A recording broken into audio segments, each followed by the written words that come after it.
welcome back to the Project Beefy build. In this video we're going to be looking at the brakes I'm going to be fitting to the bike, for the meantime at least.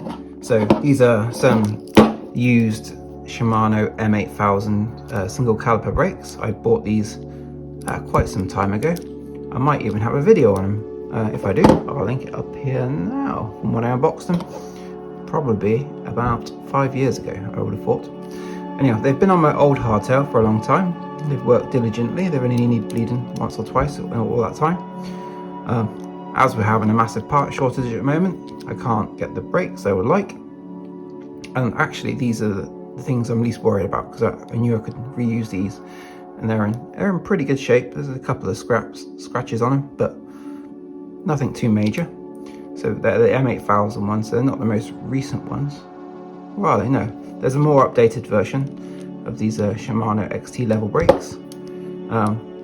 These are 11 speed ones effectively, the last generation of the 11 speed, but they work tremendously well.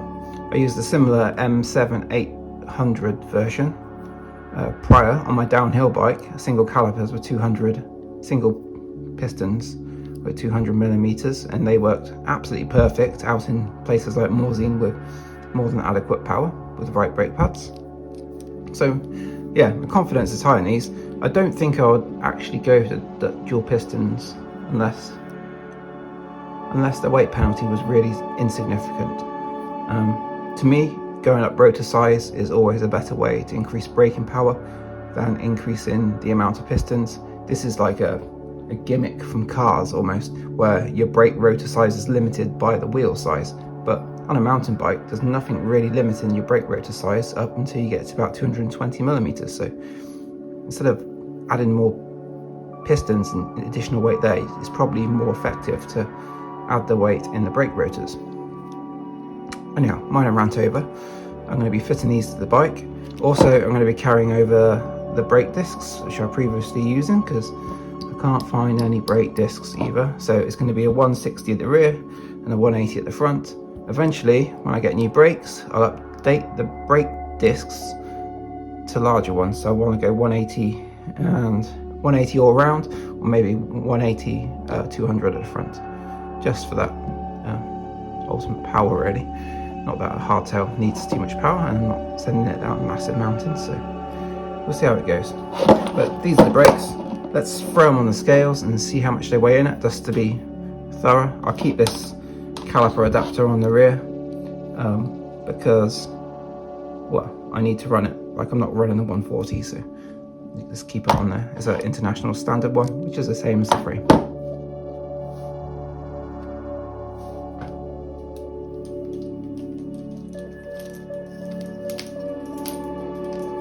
So on the scales, front brake weighs in at 274 grams, and the rear with the adapter, if I can get it on, might be a bit tricky. That's not right. Let me faff around for a second. Maybe like that. Yeah, that'll work. Oh, let's get the focus.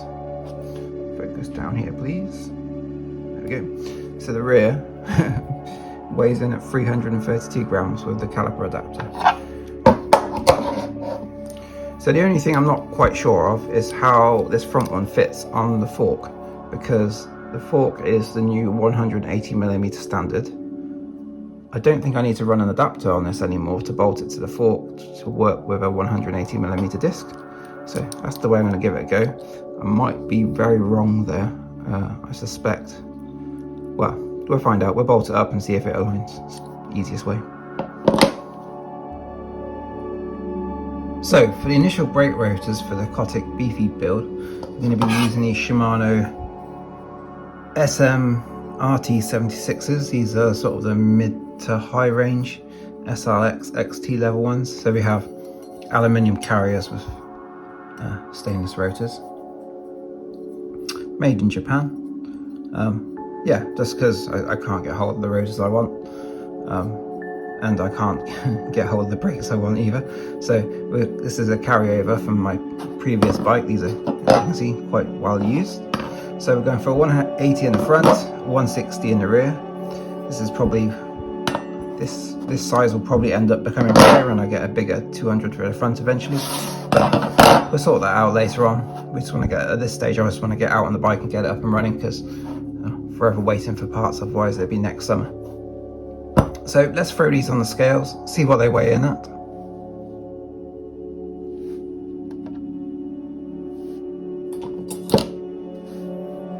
So the front rotor without fasteners weighs in at 152 grams. Rear rotor weighs in at 124 grams. Each of them requires 6 bolts, and they come with these red little anti-rotation things. So let's weigh what those weigh in at. So additional 10 grams. So the front one weighs in at, as an assembly, 136.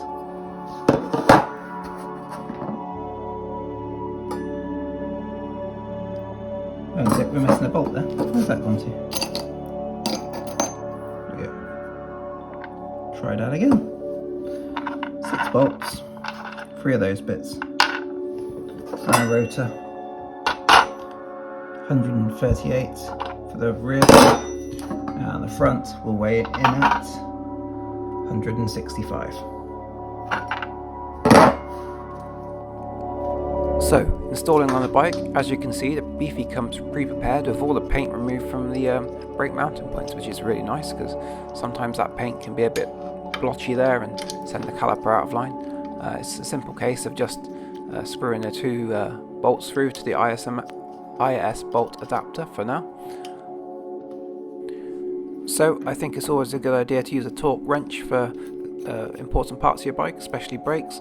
The torque setting we need for this is between 6 and 8 Newton meters, so I'm setting it middle here, so 7ish, and yeah, we'll torque these down. Before we go any further, I'm going to apply some medium strength Loctite to these bolts. These are the sort of bolts you don't want to come loose and are very susceptible for vibration, so Loctite in this area is a key thing, and you can even see where the old Loctite came pre-applied to the bolts that Shimano supplied. And yeah, put some Loctite in these bolts. I've definitely had these come loose in the past when I was much younger. A little bit of Loctite here definitely save you problems down the road. And with the Loctite applied, we can cinch these down to 6 to 8 Newton meters, in that range.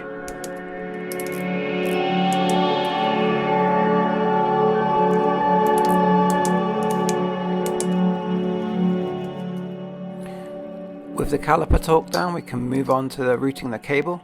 On the Beefy, we have these like cable tie points across the rear of the bike, which I quite like, to be honest. They're very simple and effective and easy to fix.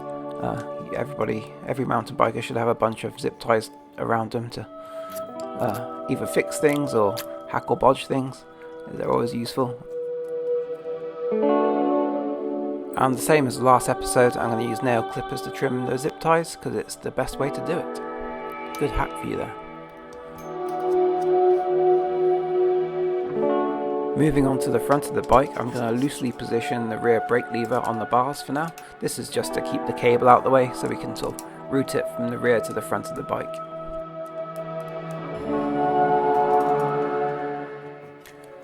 Onto the under top tube routing here. So you might be able to see what's going on quite with the routing of the brake cable. I'm going to have to do a cross here from the left hand chainstay onto the right hand side of the top tube, just to make the routing most effective. And this is mostly because, well, in the UK we run the brakes motorcycle style with the front brake on your right hand. I think if you're in Europe or America and run your brakes the strange way around, I don't understand why you run your brakes that way around. You should run it like a motorbike. It makes more sense to me. But whatever, it doesn't really matter. The routing could be a little bit more effective, so I think you'll be able to route the cables without having to do this little pain in the butt cross I'm having to do here, because they're fighting each other a little bit, to be honest. But it works out in the end. I just had to be a tiny bit forceful.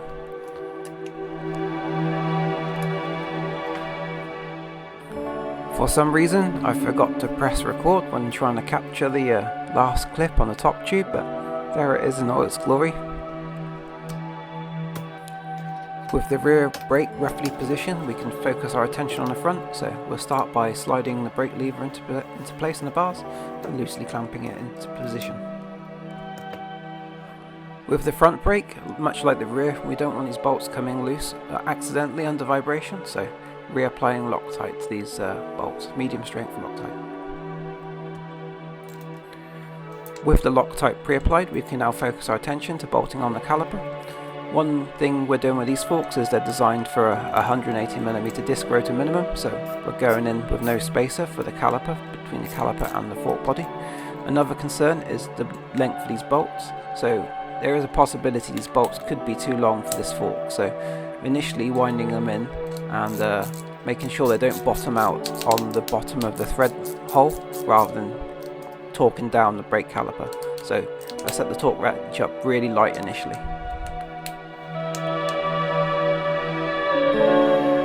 So with all the things attached to the frame, we can pay our attention to the wheels and get these discs installed.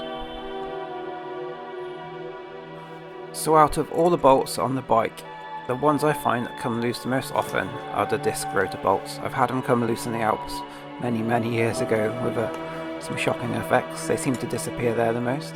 So if you can get hold of them, I always use these anti-rotation devices that Shimano apply. So they sandwich between the disc and the bolt head, and at the bottom of the bolt head they're lightly serrated. To complement this, I'm going to again use Loctite on my bolts. I think the bolts are very prone here to vibrations for a few factors. Obviously, vibrations from any squeaking the brakes make, that's literally vibrations between the disc pads and the disc rotor itself. You also have heating problems, the disc getting hot and cold when you apply it, especially if you're doing very long descents. And also, I mean, on suspension bikes, the wheels are getting bounced up and down pretty violently as well. So we've got a multitude of factors, and that's actually why I like Shimano discs the best. It's just because, you know, they've thought things through very carefully, and after years of experience they developed additional features to keep your discs in place instead of falling off. Because I've definitely got to the bottom of a hill in the Alps and found myself with missing bolts in the brake rotors at the end of the day.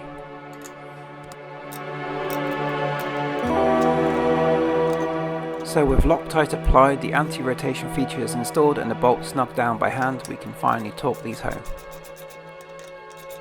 I think it's also important to note at this point in time you should use a crisscross pattern when torquing down the bolts, just to make sure the clamping load is even and there's not a loose bolt on the spider.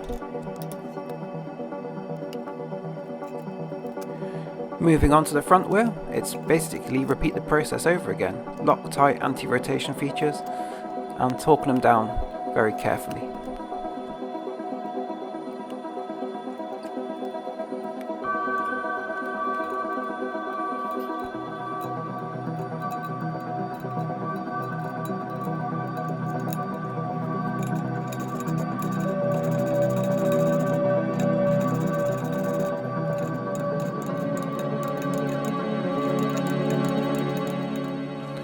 So, with the brakes ready, we can finally look at putting the wheels into the frame. But the first thing I'm going to do is I'm going to apply some grease to the axle thread end, just because it felt a little tight when I uninstalled it. It's probably advisable to put grease here, because you're probably going to take the wheel in and out of the bike a lot, and it's not a sort of thread that needs Loctiting. It's unlikely to come loose.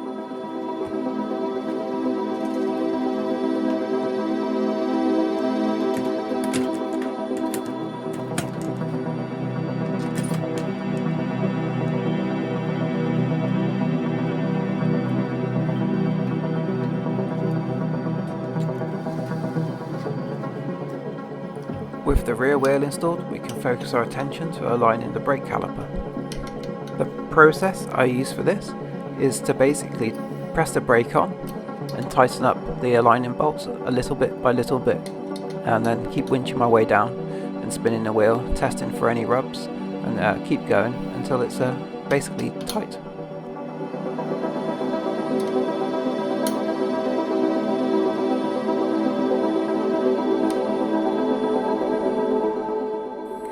When I'm happy the bolts are home firmly and there's no rubbing on the disc brake, I reach for the torque wrench and make sure the torque is correct.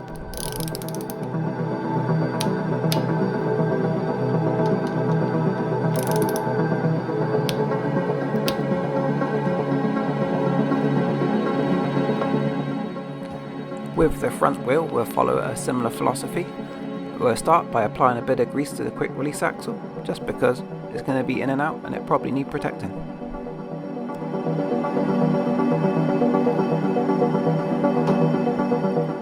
And with the axle lubed up, we can insert the front wheel and get onto our tuning of our front brake, which will follow a similar philosophy to the rear brake.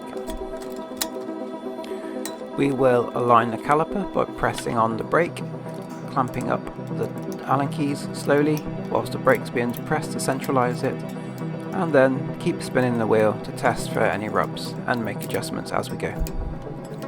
Personally, I do find tightening the bolts up a little bit each one at a time works much more effectively than going the full hog on each bolt.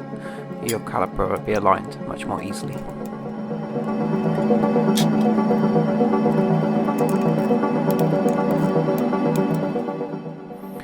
The final thing we need to do is attach this little brake guide to the forks.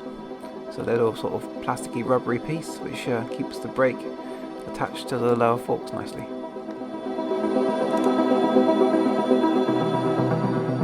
And with that installed, we've come to the end of this brake installation video. One thing I didn't mention really is I hadn't had to cut the brakes short, cut the brake hoses short.